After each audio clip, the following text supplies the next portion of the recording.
하나님 감사합니다.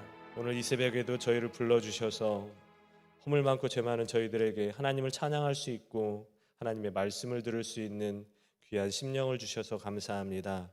이 새벽에 주님을 찬양하길 원하고 하나님의 말씀을 묵상하길 원합니다. 주의 말씀을 들려주시고 하나님 성령으로 함께하여 주시옵소서. 감사를 드리며 예수님의 이름으로 기도했습니다. 우리 찬송가 425장 함께 찬양하겠습니다.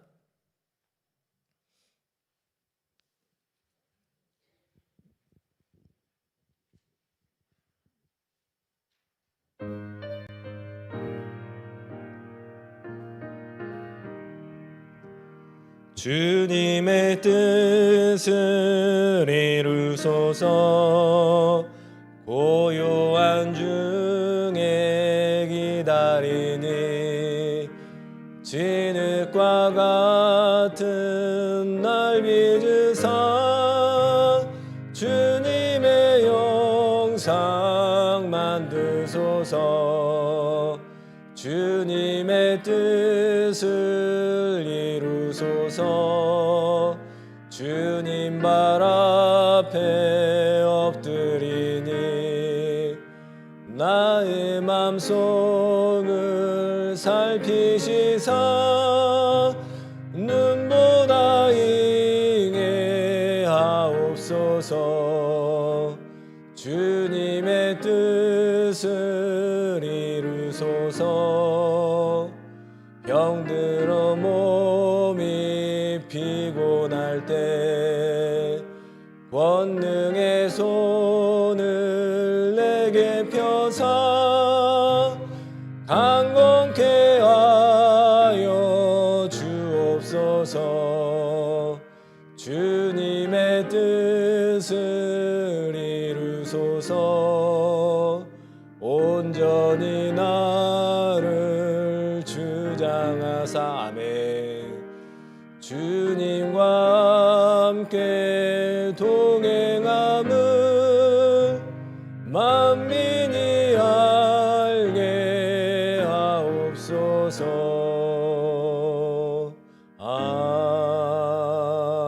아멘. 아멘. 오늘의 말씀은 사도행전 16장 말씀입니다. 사도행전 16장 6절로 10절 말씀입니다.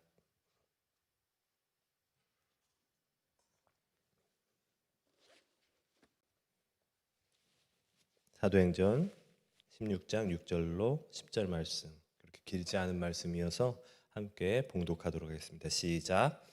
성령이 아시아에서 말씀을 전하지 못하게 하시거늘 그들이 부르기아와 갈라디아 땅으로 다녀가 무시아 앞에 이르러 비두니아로 가고자 애쓰되 예수의 영이 허락하지 아니하시는지라. 무시아를 지나 드로아로 내려갔는데 밤에 환상이 바울에게 보이니 마게도냐 사람 하나가 서서 그에게 청하여 이르되 마게도냐로 건너와서 우리를 도우라 하거늘 바울이 그 환상을 보았을 때 우리가 곧 마게도냐로 떠나기를 힘쓰니 이는 하나님이 저 사람들에게 복음을 전하라고 우리를 부르신 줄을 인정함이로라. 아멘. 항상 새벽에 말씀을 이렇게 나누려고 올라오면 고민되는 게 있어요.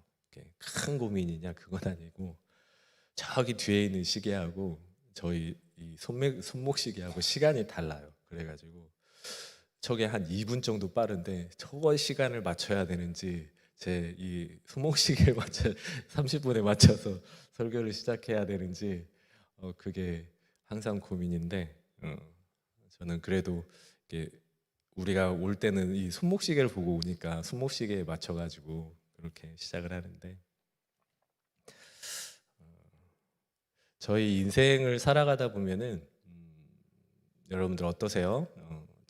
여기 저보다 많이 사신 분도 계시고 저보다 조금 사신 분도 계시는데 우리가 인생을 지금까지 살아오면서 우리의 뜻대로 되거나 그리고 우리가 계획한 대로 다 되던가요? 아니죠. 우리의 인생이 우리의 마음과 우리의 뜻대로 그리고 우리가 계획했던 대로 되는 경우도 물론 있는데 지금 이렇게 저희들의 인생 한 5년 단위로 이렇게 이 징검다리처럼 이렇게 꽂아 보면은 우리가 계획하지도 않았는데 이렇게 저희 인생이 이렇게 돌아온 경우도 있고, 어떤 때는 반듯하게 우리의 계획대로 가다가 원치 않게 이렇게 옆으로 이렇게 온 그런 인생들도 있는 것 같습니다. 저의 인생도 계획한 대로 되지가 않은 경우가 꽤 많은 것 같아요. 대표적으로 제가 원래는 대학교를 갈 때 전공을 뭘 하고 싶었냐면 영문학을 전공을 하고 싶었어요. 영어 공부를 좀 하고 싶어가지고. 왜 영어 공부를 하고 싶었냐면, 제가 고등학교 때 기숙사 생활을 했었는데 아침에 이제 기숙사에서 일어나가지고 밥은 또 안 줬어요. 밥은 또 안 주고 자전거를 타고 막 가가지고 아침에 집에 이제 집에서 자전거를 타고 가면 한 15분, 20분이면 도착을 하는 거리여서 아침에 자전거를 막 타고 가가지고 집에서 밥을 먹고 이제 학교에 등교를 하는데, 딱 그 시간대가 되면은 어떤 TV 광고가 나오냐면, 여러분 혹시 기억하실지 모르겠는데 아시아나항공이 조금 대한항공보다 한참 뒤에 이게 개업을 했잖아요. 근데 그 당시에 제가 아침 식사를 먹으려고 딱 하면은, 그때쯤 되면은 제 이제 TV를 등지고 이렇게 밥을 먹으면 아시아나항공 선전이 쫙 나오는 거야. 근데 꼭 거기 보면은 아시아나항공 통해서 되게 멋있는 남자도 나오고 멋있는 여자도 나오고, 그래서 항공사를 취직을 하고 싶었어요. 항공사를 취직을 하고 싶어가지고, 그럼 항공사를 취직을 하려면 어디를 가야 되나, 어, 어떤 학과를 가야 되나 생각을 해봤더니, 기본적으로 영어를 잘해야 될 것 같은 거야. 영어를 잘해야 될 것 같아서 영문학을 전공을 해야 되겠다 해가지고 영문학과를 가야 되겠다 생각을 했어요. 그리고 특히 그 당시에 잘 아시겠지만 영문학과가 각 학교마다 굉장히 셌었잖아요. 좀 공부 잘하는 학과. 그래서 이제 저에게 맞는, 제 수준에 맞는 데를 가야 되겠다 생각을 하고, 그 원서도 처음에 땡땡 대학교 영문학과를 썼어요. 영문학과를 탁 써가지고, 저희 때는 학력고사, 저는 마지막 끝에서 두 번째 학력고사 대대였거든요. 지금은 여러분 잘 아시듯이 수능은 일단 수능을 보고 나서, 아니면 요즘은 수시가 많이 수시 전형으로 합격을 하는 친구들도 있지만, 요즘은 자기의 성적에 맞게 성적을 가지고 자기가 원하는 학교를 막 세 군데, 네 군데, 어떤 친구는 뭐 한꺼번에 5군데를 합격했다고 하는 친구들이 많잖아요. 근데 저희 학력고사 세대는 여러분 기억하시겠지만, 저희 이렇게 모의고사를 쭉 봐와가지고 자기 수준에 맞는 학교를 거기다가 원서를 써가지고 시험도 그날 그 학교에 가가지고 거기에서 시험을 보는 거였잖아요. 그래가지고 내일 이제 그 시험을 보러 가야 되는데, 오늘 원서를 쓴 거죠. 그 원서를 내러 가야 되는데, 원서를 써가지고 선생님이 너 공부하라고 이제 원서를 써주시고 내일은 학교 나오지 마 해가지고 원서를 땡땡학교 영문학과를 써가지고 갔는데, 그래서 오늘 원서를 써서 내일 아침이 됐어요. 아침이 돼가지고 이제 서울을 가야 되는데 집에서 싸움이 붙은 거예요. 싸움이라고 하는 게 이상하게 땡땡 대학교 이제 영문학과를 쓰면 되게 좋을 것 같은데, 이상하게 형부터 시작을 해가지고 이 남자가 취직을 하려면 회계를 공부를 해야 된다고, 회계학과나 경영학과를 가야 된다고 하는 거예요. 아니고 또 어떤 뭐 아버지는 또 뭐 무슨 걸 해야 된다고 막 하는 거예요. 영문학과를 이미 원서를 써놓고 지금 원서 내러 가야 되는데. 그래서 막 하다가 갑자기 제 입에서 탁 튀어나오고, 그냥 그러면 땡땡학교 법학과를 갈까? 그러니까 그게 이제 저희하고 비슷한 수준의 학교들이었었나 봐요. 지금 생각을 해보면 제 점수에 맞는. 그러면 땡땡학교 법대를 갈까? 그러니까 집안 식구들이, 그렇게 막 싸우는 집안 식구들이 쫙 조용한 거야. 지금 이 상황처럼 막 싸우다가 쫙 조용해지는 거예요. 그럴까? 이제 뜻이 모아져가지고 그 어제 썼던 원서를 들고 담임 선생님 좀 무서웠어요. 고3 담임 선생님. 그래 전 쫄아가지고 이거 도대체 담임 선생님한테 가서 원서를 바꿔달라고 못 하겠는 거야. 근데 제가 이제 먼저 아버지하고 같이 갔는데 제가 먼저 선생님한테 가서 저 여기 영문학과 썼는데 이거 땡땡학교 법대로 좀 바꿔달라고 했더니 선생님이 화가 나가지고 너 그때는 그랬잖아요. 그 선생님하고 상담하면서 점수 맞춰가지고 어디 학교 그 합격생이 많아야 되니까 선생님 입장에는 너 이거 이렇게 해가지고 했는데 지금 와서 바꾸면 어떻게 돼? 이게 막 화를 내는 거야. 이제 그때 아버지가 뒤에서 이제 교무실로 터벅터벅 들어오시니까 이제 선생님이 이제 얼굴이 급변하면서 선생님 죄송하게 됐다고 이러이러 해가지고 그 자리에서 원서를 바꿨어요. 서울을 갈 때는 저희 어머니하고 같이 갔어요. 서울 갈 때 어머니하고 같이 갔는데 강남 고속버스 터미널에 내려가지고 버스를 타고 그 학교를 가서 학교 원서 접수장에서 원서를 딱 쓰고 나오는데 저는 잘 모르겠는데 어머니가 원서를 딱 쓰고 이제 등지고 그 원서 접수장을 쫙 나오고서 정문을 통해서 쫙 내려가는 그 길에 아직도 기억이 나는데 어머니가 엄청 기뻐하시는 거예요. 너무 기뻐하시고 너무 기쁘다고 뭘 지금 원서를 내고 시험을 보지도 않았는데 이제 어머니가 엄청 기뻐하시는 거야. 그래서 너무 기쁘다고. 그러면서 이제 쭉 오시면서 하시는 말씀이 어머니가 말은 안 했는데 한 번도 어머니가 그런 얘기를 안 하셨는데 어머니가 제가 좀 법관이 되는 게 꿈이셨대요. 그래가지고 저한테 말은 안 했는데 기도를 계속 했다고 하시더라고요. 왜 그랬냐면 어머니가 좀 어려워서 젊었을 때 서울에서 이제 약간 입주해가지고 이제 청소해주시고 하는 그 일을 좀 하셨는데 그때 이제 들어가셨던 데가 부장판사한 그 부부의 그 집에 들어가셔서 조금 일을 하셨나 봐요. 그 모습을 보고 그 젊었을 때부터 꿈이 이제 내 애도 저랬으면 좋겠다라는 꿈을 꾸고 저한테는 그 당시까지만 해도 한 번도 그런 얘기를 안 했는데 나오시면서 그 얘기를 하면서 너무 기쁘다고 하시더라고요. 그러니까 그렇게 돼서 저는 제가 원했던 거는 이렇게 영문학과 가서 그렇게 취직을 하고 싶었는데 한순간에 틀어버리시더라고요. 그러니까 지금 와서 돌이켜 보면은 하나님의 계획이었던 거죠. 한순간에 그냥 순간의 생각을 돌이키셔서 법대를 가게 하시고 또 저는 정말 법대 가가지고 이제 시험 공부를 하는데 빨리 합격을 하길 원하잖아요. 제가 사법시험 1차를 합격했던 게 군대 제대를 하고 나서 8개월 만에 사법시험 1차를 합격을 했어요. 똑똑하잖아요. 그렇죠? 엄청 똑똑하죠. 군대 나와가지고 그 당시에는 군대 나와가지고 8개월 만에 엄청 공부를 열심히 해가지고 8개월 만에 1차를 합격한 거예요. 와, 됐다. 뭔가 될 것 같다. 하고 이제 교만이 이렇게 올라오죠. 그 후로 한 10년을 고생을 했습니다. 해가지고 합격하고 1차 합격하고 떨어지고 2차 떨어지고 1차 합격하고 2차 떨어지고 한 3번 하니까 10년이 가버리더라고요. 그래서 마지막에는 포기하려고 마지막 시험을 이제 치르는데 그때는 이제 우리 여러분 잘 알고 계시는 제 집사람하고 이제 결혼을 한 그 다음이었어요.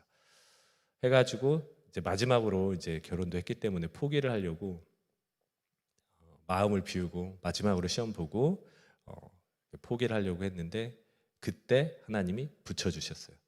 그래서 이제 그 10년의 기간 동안에 제가 결혼도 하게 되고 그리고 마지막에는 이제 합격을 하게 되고 그렇게 됐죠. 근데 지금 와서 생각을 해보면 그 10년 동안에 아픔이 되게 많았어요. 그 시험 떨어져서 그냥 꺼이꺼이 고시원 방에서 혼자 울어도 받고 부모님께 너무 죄송해가지고 혼자 그렇게 이 소식을 어떻게 떨어진 소식을 어떻게 전해야 되냐 그런 거를 한 번, 두 번 겪은 게 아니었거든요. 그리고 이제 개인적으로 안 좋은 일도 있었고 근데 돌이켜서 그 진검단대회를 딱 돌이켜서 봤을 때 만약에 네가 27살에 1차 합격하고 28살에 2차 합격하고 그렇게 해가지고 했으면 꽤 좋은 이제 길을 걸을 수 있었겠죠. 근데 만약에 그렇게 돌이킨다고 하면은 저는 한치의 주저함 없이 절대 그 길로는 다시는 그걸 선택을 하지 않겠다.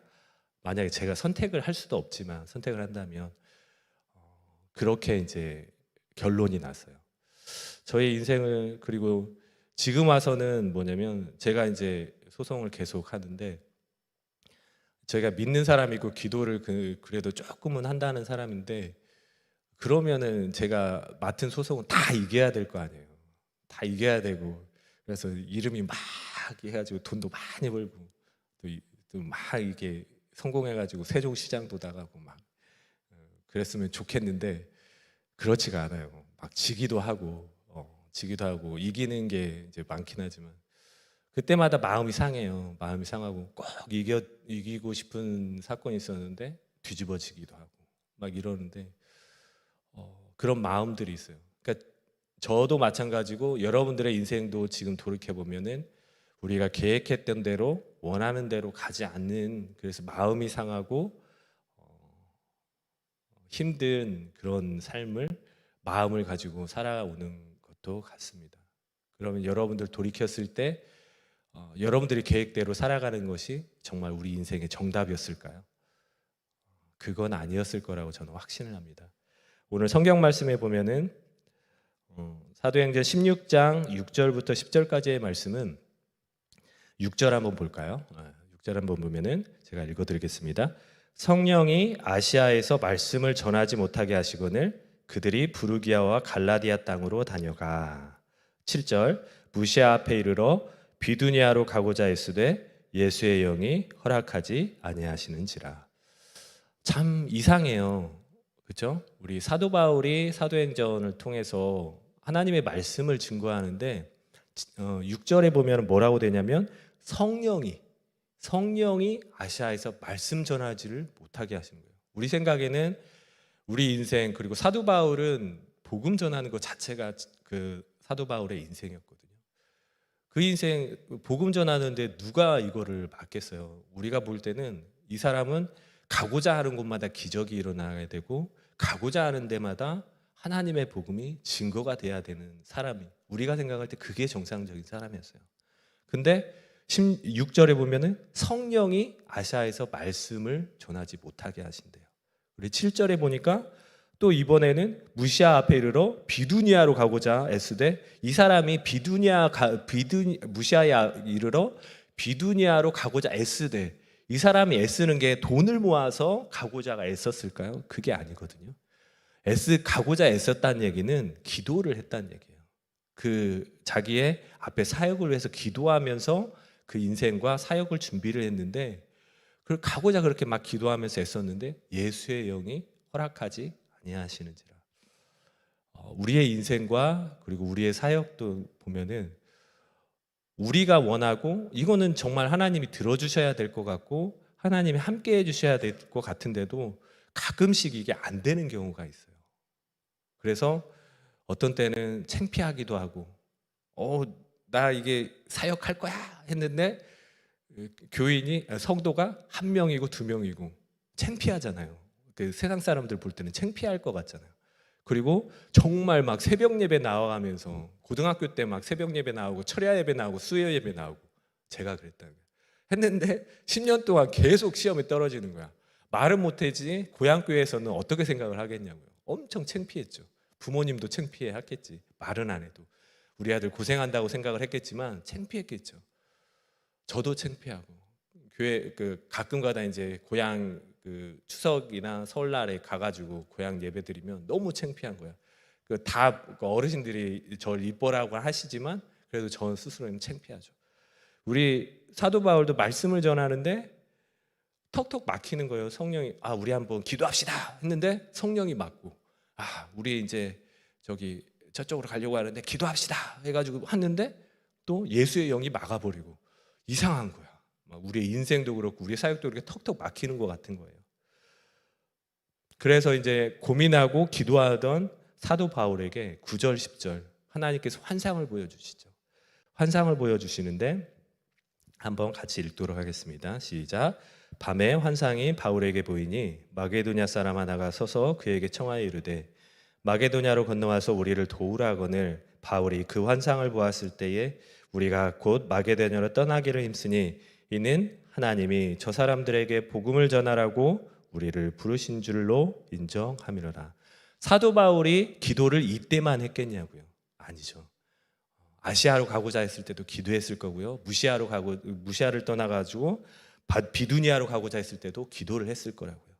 그런데도 성령이 막으시고 예수의 영이 허락하지 않으시고 그렇게 마음을 상처를 입어가면서 계속해서 기도하고 하나님께 뜻을 물어보는 가운데 하나님의 환상으로 사도 바울에게 나타나셔서 직접 음성이 들리기를 사람 하나가 마케도냐 사람이 와가지고 우리에게 와서 도우라. 그걸 하나님의 뜻으로 받고 마케도냐 지방으로 간 거죠. 어떻게 보면은 우여곡절이 많은 인생이었는지 이 장면이 그 다음에 그 뒷절에 보면 이 16장에 어떤 성경이 나오냐면 마케도냐에서 빌립보로 가게 됩니다. 이 빌립보라는 도시는요,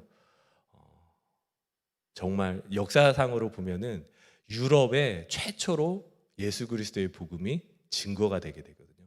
이때 아시아로 가지 않고 결국에는 마케도냐 빌립보로 가서 거기에서 자주장사 루디아에게 복음이 증거되고 여러분 잘 아시는 바울과 실라가 이제 옥문 열리는 간수장에게 복음이 증거가 되고 이게 빌립보 지역인데 결국은 하나님의 계획은 바울을 통해서 빌립보 즉 유럽의 복음이 증거가 되게 하시는 거였어요. 아멘. 우리가 인생을 살아가다 보면 그리고 교회에서 어떤 사역을 하다 보면은 이상하다. 이 사람 병이 나아야 되는데 기도하잖아요. 지금 1년째, 2년째 기도하잖아요. 나아야 되지 않을까요? 또 우리에게 막혀있는 일들이 있잖아요. 그래서 계속해서 기도하고 우리가 지금 우리 가족을 구원을 위해서 10년째, 20년째 기도하잖아요. 저희 아버지는 35년을 기도했어요. 그렇게 기도해야 되잖아요. 내 자녀 지금 어떻게든 복음이 증거되기 위해서 기도하잖아요. 10년째 기도하잖아요. 돼야 될 것 같은데 안 되는 거예요. 근데 보니까 하나님의 계획이 있고 하나님이 뜻하신 그곳에서 그리고 그 장소에서 하나님이 우리의 인생을 통해서 주님의 뜻을 이루어가고 계신다라는 것을 알고 있습니다. 아멘. 마지막으로 빌립보 4장 6절에서 7절. 그러면 우리가 사도 바울도 이렇게 복음을 증거할 때 계속해서 애쓰고 힘쓰고 그리고 막 애쓰고 힘쓰다 보니까 저녁에 막 환상까지 하나님께서 보여주시고 이러한 계속해서 기도하고 애쓰는 삶을 살아가는데 우리 인생 가운데 그러면 어떻게 해야 되냐? 사도 바울은 빌립보서에서 이런 말씀을 합니다. 6절 7절 우리 잘 아는 말씀 함께 봉독하도록 하겠습니다. 시작. 아무것도 염려하지 말고 다만 모든 일에 기도와 간구로 너희 구할 것을 감사함으로 하나님께 아뢰라.